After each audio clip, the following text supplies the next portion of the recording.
حامد خان المشرقی صاحب بھی ہمارے ساتھ ٹرانسمیشن میں موجود ہیں، ان سے بات کریں گے۔ حامد صاحب، آپ نے بھی بڑے خوبصورت انداز میں بھارتی میڈیا پر اپنا پاکستان کا مقدمہ پیش کیا۔ ذرا کمپیریزن پاکستان کے میڈیا کا اور بھارتی میڈیا کا موجودہ صورتحال میں آپ کس طرح کرتے ہیں؟ کتنی ذمہ داری یہاں پر تھی اور وہ تو بالکل ہی شتر بے مہار کی طرح اور اب بھی یہ سلسلہ جاری ہے۔ جی جواد نامنا، بالکل سب سے پہلے آپ کو سب کو الحمدللہ ایک بار پھر فتح مبین کی مبارکباد۔ کل سے مبارکباد دیے جا رہا ہوں اور دل خوشی سے اور اللہ کے تشکر سے بھرا ہوا ہے۔ میں یہ کہتا ہوں کہ سپاہ سالار نے جس انداز میں جو الفاظ انہوں نے اسلام آباد میں کنونشن میں کہے، انہوں نے ایک ایک لفظ پورا ثابت کیا کہ ہم دو قومی نظریے کے محافظ ہیں۔ ہم دشمن کو ہمیشہ ایسا سبق سکھائیں گے جو اس کو صدیوں یاد رہے، اور بلا شبہ دشمن بھاگتا ہوا خود امریکہ کے پاس گیا۔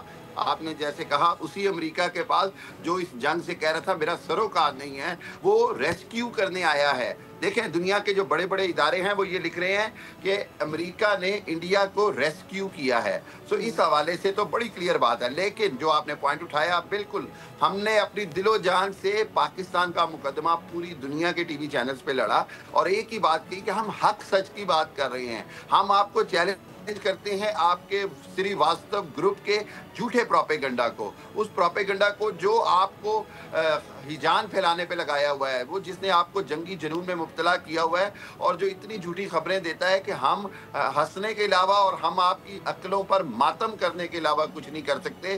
ہم نے پاکستان کے لوگوں نے اور ہم نے یہ سمجھنا شروع کر دیا، یقین ہو گیا کہ وہاں پر بیٹھے ہوئے میڈیا میں چاہے وہ گورو آریہ، ارنب گوسوامی، جی ڈی بخشی، یہ لوگ ذہنی مریض ہیں، ان کو پاگل خانے جمع کروانا چاہیے۔ آنیسٹلی میں حیران ہوتا ہوں وہاں کی عوام کے صبر پہ اور تحمل پہ، اس کے مقابلے میں ہمارا میڈیا جو ہے وہ ہر چیز کو محتاط ہو کے بتا رہا ہے، فیکٹس اینڈ فگرز بتا رہا ہے، اس کے ساتھ ساتھ ذمہ داری سے بات کر رہا ہے، چونکہ سچ کو آنچ نہیں ہے۔ اور آج جو کل الحمدللہ ہمیں فتح ہوئی، آج انڈیا میں صفِ ماتم ہے۔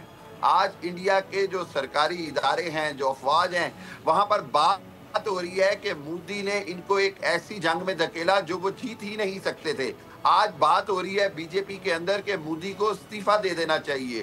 آج بات ہو رہی ہے کہ راہل گاندھی کی بات مان لیتے شاید یہ بچ جاتے، جس راہل گاندھی کے بارے میں یہ بڑے زیادہ کہہ رہے تھے کہ پرو پاکستان ہو گیا ہے۔ اور آج یہ بات ہو رہی ہے کہ کشمیر جس کو مدعے کو جس نے انہوں نے ختم کرنے کی کوشش کی، آج الحمدللہ میں پھر ایک بار کہوں گا کہ جنرل آصف منیر کی کمٹمنٹ کی وجہ سے آج وہ مدعا پوری دنیا میں دوبارہ جاگ اٹھا ہے۔ پوری دنیا کو سمجھ آ گئی کہ دو ایٹمی قوتوں کے درمیان یہ واحد مدعا ہے جو بہت بڑی جنگ کرا سکتا ہے۔ اور آخر میں ایک اور بات بتاؤں، پاکستان کی افواج پاکستان کی تاریخ رہی ہے 1948 کی کشمیر کی جنگ سے لے کر کارگل تک، اور کارگل کے بعد 2019 اور پھر آج 2025 میں ہم نے جنگی میدانوں میں سب جنگیں جیتی ہیں۔ میں یہ چیلنج کرتا ہوں، ہم نے سب جنگیں جیتی ہیں، بدقسمتی سے ہم ٹیبل ٹاک پہ مار کھا گئے۔ اس وقت آج موقع ہے ہم نے ٹیبل ٹاک پہ مار نہیں کھانی، ہم نے ٹیبل ٹاک پہ بھی سنتاس معاہدے پر ہمیشہ کے لیے اس معاملے کو صحیح طریقے سے سیٹل کرنا ہے۔ ہم نے کشمیریوں کو ان کا جائز حق دلانا ہے، اور ہم نے جو انڈیا کی جو چودراہٹ ہے اس کو ختم کرنا ہے، اور انڈیا کو مجبور کرنا ہے کہ وہ بلوچستان اور کے پی کے اور فتنہ الخوارج کے ساتھ مل کر جو پاکستان میں بدامنی کر رہا ہے وہ بند کرے، اور دنیا میں مودی جو ہے وہ بطور مجرم اور ملزم کہلایا جائے۔ وہ جو گجرات کا کسائی ہے اس کو اس بات پہ اب معافی مانگنی پڑے گی، اور پاکستان کا سٹانس جو ہے وہ میرا خیال ہے پوری دنیا مانے گی۔ Now it's the time to have a better table negotiation۔ میرے لیے یہ بڑا کنسرن ہے، میں اس پہ بڑا ہوں کہ ہم نے جنگ جیت لی ہے، اب ٹیبل ٹاک اچھی ہونی چاہیے۔ بالکل، سبسکرائب کریں اور بیل دبائیں تاکہ کوئی خبر رہ نہ جائے۔